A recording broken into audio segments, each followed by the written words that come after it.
आज मैं magnetic effects of electric current वाले चैप्टर के कुछ इंपॉर्टेंट पॉइंट्स आपको एग्जाम के पॉइंट ऑफ व्यू से डिस्कस कर रहा हूँ। यहाँ सबसे पहली बात ये होती है कि मैग्नेटिक इफेक्ट क्या होता है। उससे भी पहले मैग्नेट क्या होता है। वी नो मैग्नेट को जिस भी शेप में हमने देखा, जनरली वो लेबोरेटरीज में बार मैग्नेट की शेप में हम देखते हैं। It has two poles, north pole and south pole. और मैग्नेट को आप कभी भी उसके बाइफर्केशन यानी दोनों पोल्स को सेपरेट नहीं कर सकते हैं। यानी अगर आप इसके दो टुकड़े भी करेंगे तो दो आपको सेपरेट मैग्नेट्स मिलेंगी लेस स्ट्रेंथ की।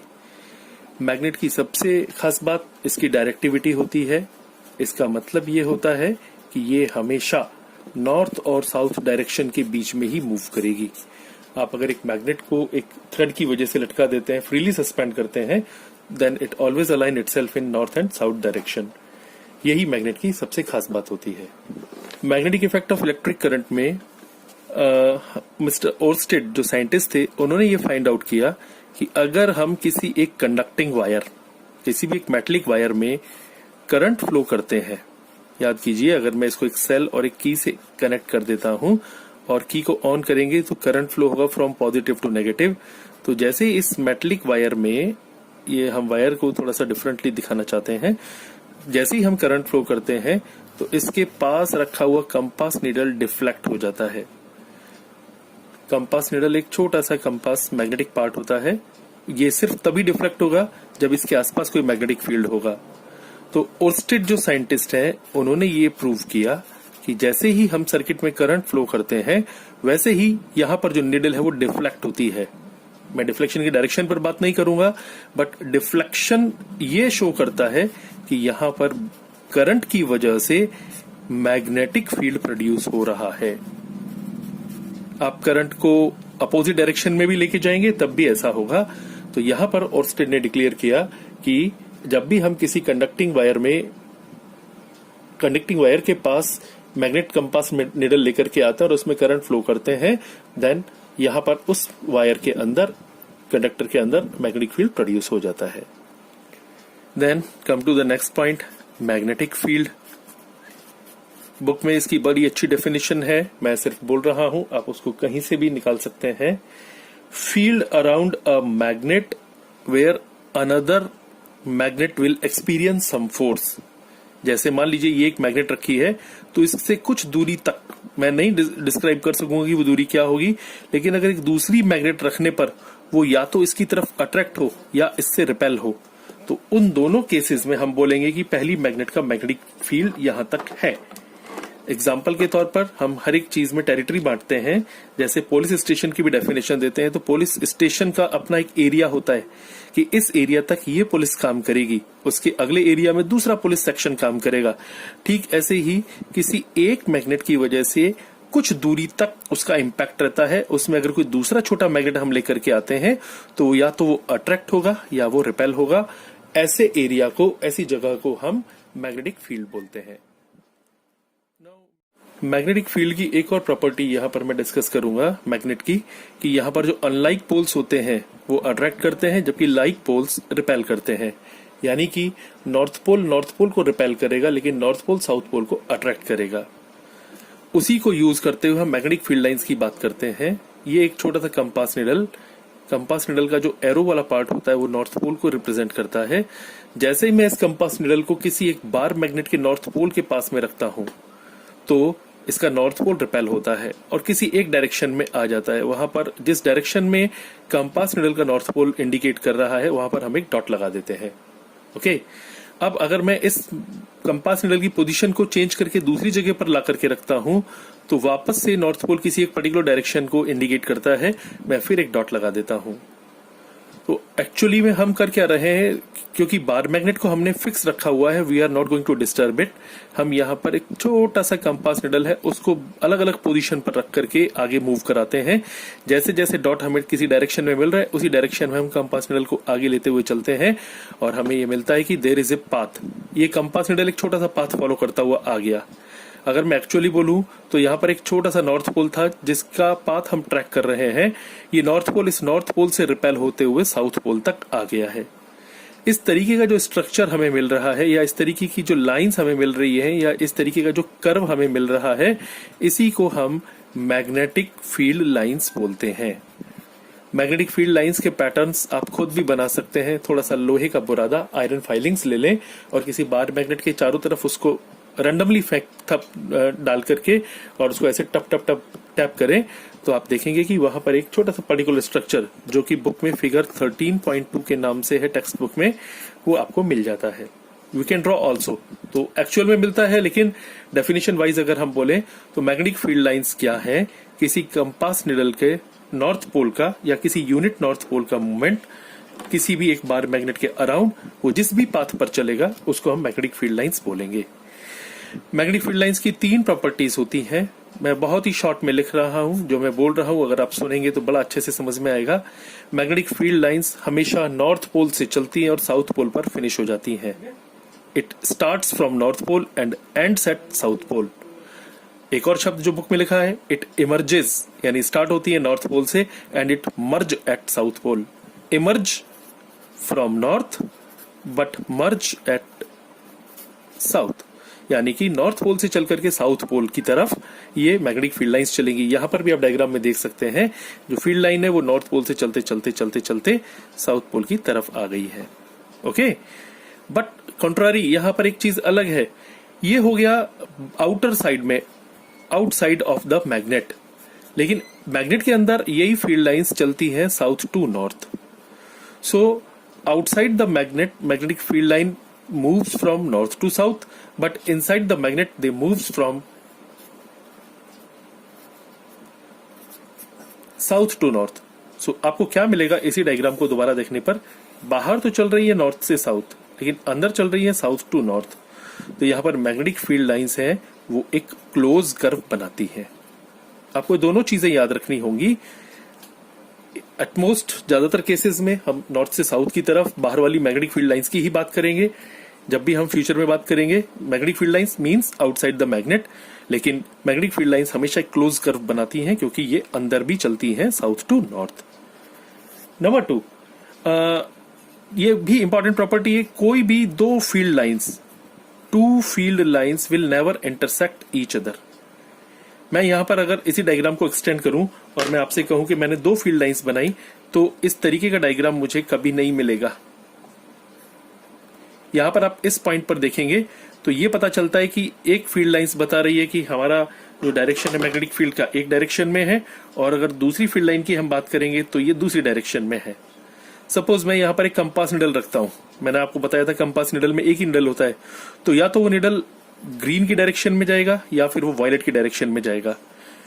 अगर एक ही पॉइंट है तो इस एक ही पॉइंट पर उसको दोनों डायरेक्शन में जाना चाहिए, ग्रीन की डायरेक्शन में भी और वायलेट की डायरेक्शन में भी, लेकिन ये पॉसिबल नहीं होता है, क्योंकि यहाँ पर कंपास निडल में सिर्फ निडल एक होती है, तो वो एक ही डायरेक्शन शो करती है। इसीलिए हम हमेशा ये मानते हैं कि 2 फील्ड लाइंस कभी भी इंटरसेक्ट नहीं करती हैं, एक दूसरे को कभी भी क्रॉस नहीं करेंगी, क्योंकि अगर वो ऐसा करती हैं तो वहां पर हमें कंपास निडल के थ्रू 2 डायरेक्शंस पता चलती हैं, जो इम्पॉसिबल बात है। So that 2 magnetic field lines will never intersect each other. And number 3, closeness of curve. आप अगर फील्ड लाइंस को ध्यान से देखेंगे तो पोल के आसपास इनकी स्ट्रेंथ ज्यादा होती है, they are very much close, लेकिन जैसे जैसे आप दूर जाएंगे आपको पता लगेगा कि यहाँ पर फील्ड लाइंस के बीच की दूरी बढ़ती जा रही है, जो ये बताता है कि यहाँ पर जो मैग्नेटिक फील्ड है यहाँ पर स्ट्रांग होता है नियर द पोल, और जैसे जैसे हम दूर जाते हैं मैग्नेटिक फील्ड की स्ट्रेंथ कम होती चली जाती है। इट बिकम लेसर और it will become less strength, it will have less strength. तो यहाँ पर तीनों पॉइंट्स को मैं एक बार फिर रिवाइज कर रहा हूं। Magnetic field lines starts from north pole and ends at south pole. They are making close curve because inside the magnet they are moving from south to north pole. Point number 2, 2 magnetic field lines will never intersect each other. If it is possible, then compass needle has to show 2 directions at a time simultaneously, which is never possible. That's why magnetic field lines will never intersect each other. And then last one, the relative strength of magnetic field lines shows that what is the strength of magnetic field there, यानी जहां पर electric magnetic field lines ज्यादा होंगी वहां पर आप कहेंगे कि मैग्नेटिक फील्ड ज्यादा है, और जैसे जैसे फील्ड लाइंस के बीच की दूरी बढ़ती जाएगी हम बोलेंगे यहां पर मैग्नेटिक फील्ड की स्ट्रेंथ कम होती जा रही है। In continuation to magnetic field due to electric current, मैं यहां पर 3 छोटे छोटे पॉइंट्स आपको बताने चाह रहा हूं।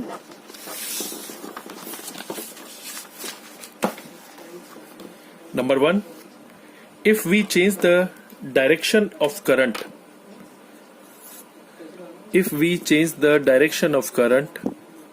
then direction of magnetic field also changes.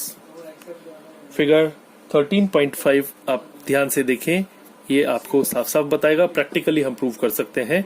अगर हम करंट का डायरेक्शन रिवर्ट करते हैं तो मैग्नेटिक फील्ड का डायरेक्शन भी रिवर्ट हो जाता है। Number 2, magnetic field depends upon current and it is directly proportional to the amount of current, means more current then we will have more magnetic field. So यहाँ पर directly proportional वाली property बिल्कुल काम आती है। जैसे जैसे करंट इंक्रीज होगा मैग्नेटिक फील्ड भी इंक्रीज होता चला जाएगा। And then last third point, magnetic field is inversely proportional to the distance. I am just writing R, दो factors are different, R square R cube भी आ सकता है। मेरा पर्पस सिर्फ यहाँ डिस्टेंस के साथ रिलेशन दिखाने का है। तो यहाँ पर डिस्टेंस के साथ ये इनवर्सली प्रोपोर्शनल होता है। The meaning of inversely proportional, जैसे जैसे डिस्टेंस बढ़ता चला जाएगा मैग्नेटिक फील्ड का स्ट्रेंथ कम होता चला जाएगा या मैग्नेटिक फील्ड रिड्यूस होता चला जाएगा। If we have more distance from the magnet then we will have less magnetic field. So these are the 3 factors. I repeat, if we increase the current then magnetic field will also increase, but if we increase the distance from magnet then magnetic field or magnetic field strength decreases, while if we change the direction of current the direction of magnetic field also changes. Now I'm discussing with a small activity, right hand thumb rule. To find the direction of magnetic field we mostly use right hand thumb rule. So see this, I am having a sketch in my hand and I keep this sketch in such a way that the sketch is in the direction of thumb while my fingers are wrapping around the sketch. यानी जो sketch है उसके चारों तरफ ये fingers है और thumb उसकी direction में है। You can see according to both the hand I am using here right hand, that's why it is called right hand thumb rule. Okay, so this rule says that suppose this is a conductor which is carrying current in it. If we keep a conductor in such a way, current carrying conductor in such a way that it is in the direction of thumb, then magnetic field is represented by these fingers. Those are perpendicular. आप देख सकते हैं they are making 90 degree angle from here. This is the 90 degree angle. Okay, so the fingers they are showing the direction of magnetic field.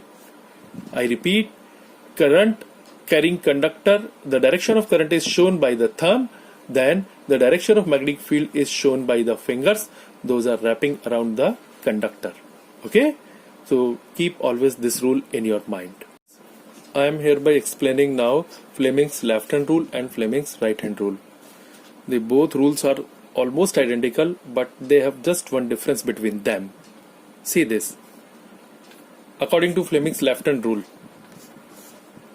if I stretch thumb, forefinger and middle finger, thumb, forefinger and middle finger of my left hand in such a way that they are mutually perpendicular to each other, then here this forefinger shows the direction of magnetic field, middle finger shows the direction of current, then direction of force is given by thumb. This rule is used to find the direction of force on a current carrying conductor. I repeat, हम इस rule को किसी भी current carrying conductor के ऊपर लगने वाले force की डायरेक्शन के लिए काम में लेना चाहते हैं तो लेफ्ट हैंड रूल बहुत साफ साफ बोलता है कि आप थंब, फोर फिंगर और मिडिल फिंगर इन तीनों को स्ट्रेच कीजिए कि इन तीनों के बीच का एंगल 90 डिग्री हो। जैसे ही आप यहाँ देखेंगे कि तीनों के बीच में एंगल 90 डिग्री है, यहाँ पर this shows the direction of magnetic field while this shows the direction of current, but this will give the direction of force on a current carrying conductor. तो ये भी याद रखना होगा, फ्लेमिंग लेफ्ट हैंड रूल हम direction of current find out करने के लिए काम में लेते हैं। In a similar way, if I am using my right hand The same representations are given by the thumb, forefinger and middle finger. This shows the direction of force. Forefinger shows the direction of magnetic field, while middle finger shows the direction of current. So see this. This is force, this is field, this is current. But the difference is, left hand rule में हम force का direction निकालते हैं और right hand rule में हम current का direction निकालते हैं. तो करंट का डायरेक्शन निकालने के लिए हम यहां पर इन दोनों को पहले स्पेसिफाई करते हैं. Let thumb, forefinger and middle finger are stretched in such a way that they are mutually perpendicular to each other. If direction of force is given by thumb, direction of magnetic field is given by forefinger, then direction of current will be given by middle finger. Direction of current, जब भी हम induce current के case में direction find out करना चाहते हैं तो हम Fleming right hand rule use करेंगे. सो दे बोथ दो rules are identical, almost identical. This is force, this is magnetic field and this is current. But this rule is used to find the direction of force, while right hand rule is used to find the direction of current. Thank you.